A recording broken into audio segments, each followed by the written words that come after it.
O homem sábio, o homem livre, o homem virtuoso, não é aquele que nega seus desejos, é aquele que compreende seus desejos, que sabe quais perseguir e quais abandonar, que age com necessidade interna, não com obediência externa, que é causa adequada de suas próprias ações.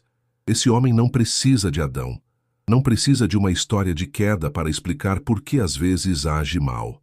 Sabe que age mal quando age de ideias inadequadas, de paixões confusas, de ignorância sobre si mesmo e sobre o mundo. E sabe que a solução não é se arrepender, não é se flagelar, não é implorar perdão divino. A solução é compreender, é aprender, é crescer em conhecimento até que as paixões que o escravizavam percam seu poder. Isso não é fácil. Spinoza não prometia facilidade, prometia verdade. E a verdade é que a maioria dos homens vive escrava das paixões, vive na ignorância, vive buscando prazeres que não satisfazem e fugindo de dores que não entendem.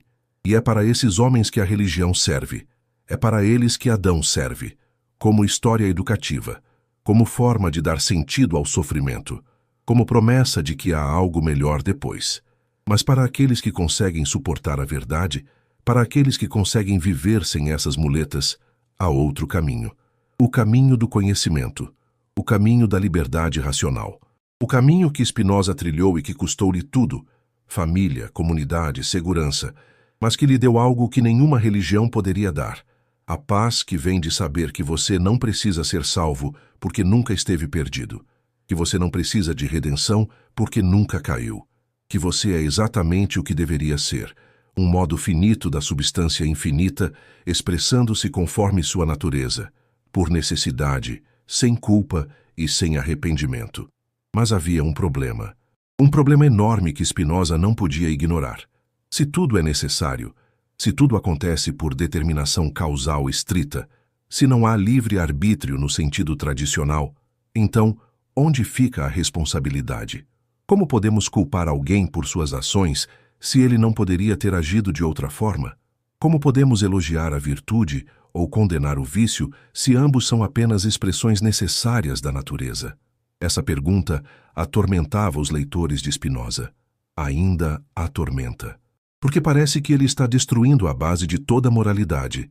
Se não somos livres, se somos apenas peças em um mecanismo cósmico determinista, então tanto faz ser bom ou mal, tanto faz matar ou salvar, tanto faz construir ou destruir. Tudo é igualmente necessário, igualmente natural, igualmente desprovido de valor moral intrínseco. Mas Spinoza tinha uma resposta, e era uma resposta sutil, difícil, que exigia pensar de forma completamente diferente sobre moralidade e responsabilidade. Ele dizia: é verdade que tudo é necessário. É verdade que cada ação é determinada pela natureza do agente e pelas circunstâncias externas. É verdade que, dado quem você é e onde você está, você não poderia agir diferente do que age. Mas isso não significa que todas as ações são equivalentes. Não significa que tanto faz, porque algumas ações fluem de ideias adequadas, de compreensão racional, de natureza bem constituída. E outras ações fluem de ideias inadequadas, de paixões confusas de natureza mal constituída. As primeiras aumentam nossa potência de agir, as segundas a diminuem. As primeiras nos aproximam da liberdade, as segundas nos afundam na escravidão. Então, há critério para julgar.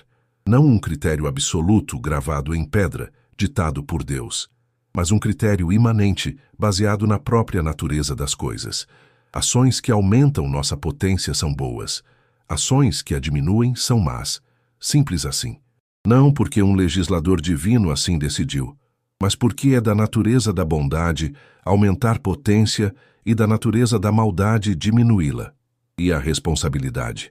Somos responsáveis não no sentido de que poderíamos ter escolhido diferente, mas no sentido de que nossas ações fluem de nossa natureza, e nossa natureza pode ser transformada, pode ser educada, pode ser aperfeiçoada pelo conhecimento. Então, quando punimos alguém, não estamos vingando uma escolha livre mal feita. Estamos tentando modificar a natureza dessa pessoa para que no futuro ela haja de forma diferente, Isso muda tudo. Muda como vemos criminosos. Muda como vemos pecadores. Muda como vemos a nós mesmos quando falhamos. Não há culpa metafísica. Não há mácula na alma. Há apenas ignorância. Há apenas paixões mal compreendidas. Há apenas natureza, agindo conforme deve agir, dadas as circunstâncias. E se queremos mudar o comportamento, não adianta apelar para a vontade livre. Não adianta dizer, você deveria ter escolhido diferente, porque não havia escolha. Adianta educar. Adianta mostrar as consequências das ações. Adianta ajudar a pessoa a formar ideias mais adequadas sobre si mesma e sobre o mundo. Porque quando as ideias mudam, as ações mudam. Necessariamente. Automaticamente. Spinoza aplicava isso à história de Adão de forma devastadora. Segundo o Gênesis, Adão escolheu livremente desobedecer a Deus, escolheu comer o fruto proibido. E por essa escolha livre, foi punido. Foi expulso do paraíso. E toda a humanidade foi punida com ele. Isso parece justo dentro da lógica do livre-arbítrio. Se Adão era livre, se poderia ter escolhido diferente, então merece a punição. E nós, descendentes dele, herdamos sua culpa. Mas para Spinoza isso era absurdo. Primeiro, porque Adão não era livre. Era determinado por sua natureza e pelas circunstâncias. Se tinha tendência a desejar conhecimento, se a serpente era persuasiva, se o fruto era atraente, então ele necessariamente comeria o fruto. Não havia alternativa real. Havia apenas a ilusão de alternativa que vem de não conhecer todas as causas que determinam nossas ações. Segundo, porque punir Adão eternamente por uma ação determinada é injusto.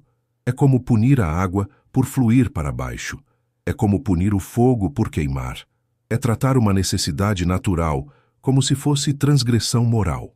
E terceiro, porque fazer toda a humanidade herdar a culpa de Adão é ainda mais injusto. É punir bilhões de pessoas por algo que não fizeram, que não escolheram, que aconteceu muito antes de existirem. Isso não é justiça. É crueldade arbitrária, disfarçada de justiça divina. Então toda a narrativa desmorona. Adão não escolheu livremente. Adão não caiu. Adão, se existiu, simplesmente agiu conforme sua natureza. E sua natureza, como a de todos os seres, era determinada pela substância infinita, manifestando-se naquela forma particular, naquelas circunstâncias particulares. Mas então, por que a história de Adão existe? Por que foi criada? Por que sobreviveu milênios? Spinoza tinha uma explicação. A história de Adão serve a propósitos práticos. Serve para ensinar às massas ignorantes que certas ações têm consequências ruins. Serve para criar coesão social através de uma narrativa compartilhada. Serve para dar às pessoas simples uma forma compreensível de pensar sobre bem e mal, sobre certo e errado. E Spinoza não era contra isso. Não era um revolucionário que queria destruir todas as instituições sociais. Reconhecia que a maioria das pessoas não consegue viver segundo a razão pura.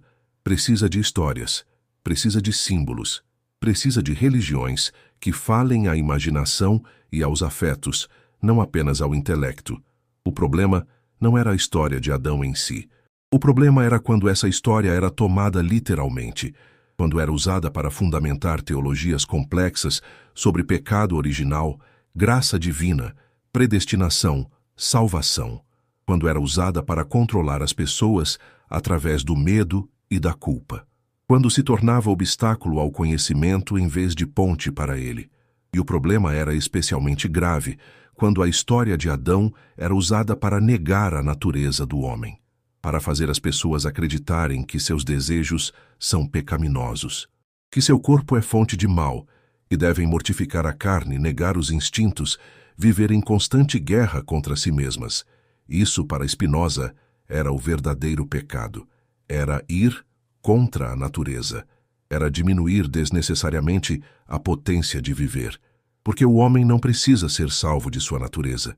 Precisa compreender sua natureza. Precisa aprender a viver segundo sua natureza, de forma que aumente sua alegria e diminua sua tristeza.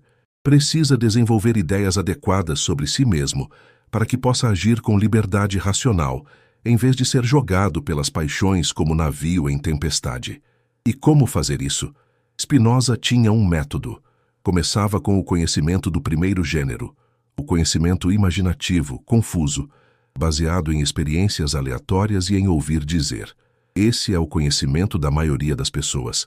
É conhecimento útil para a vida prática, mas insuficiente para a liberdade. Depois vinha o conhecimento do segundo gênero, o conhecimento racional, baseado em noções comuns e em demonstrações lógicas. Esse é o conhecimento da ciência e da filosofia. É conhecimento que nos permite compreender as causas das coisas, as leis que governam a natureza, as conexões necessárias entre os eventos. E, finalmente, para poucos, vinha o conhecimento do terceiro gênero, que Spinoza chamava de ciência intuitiva ou conhecimento adequado das essências singulares.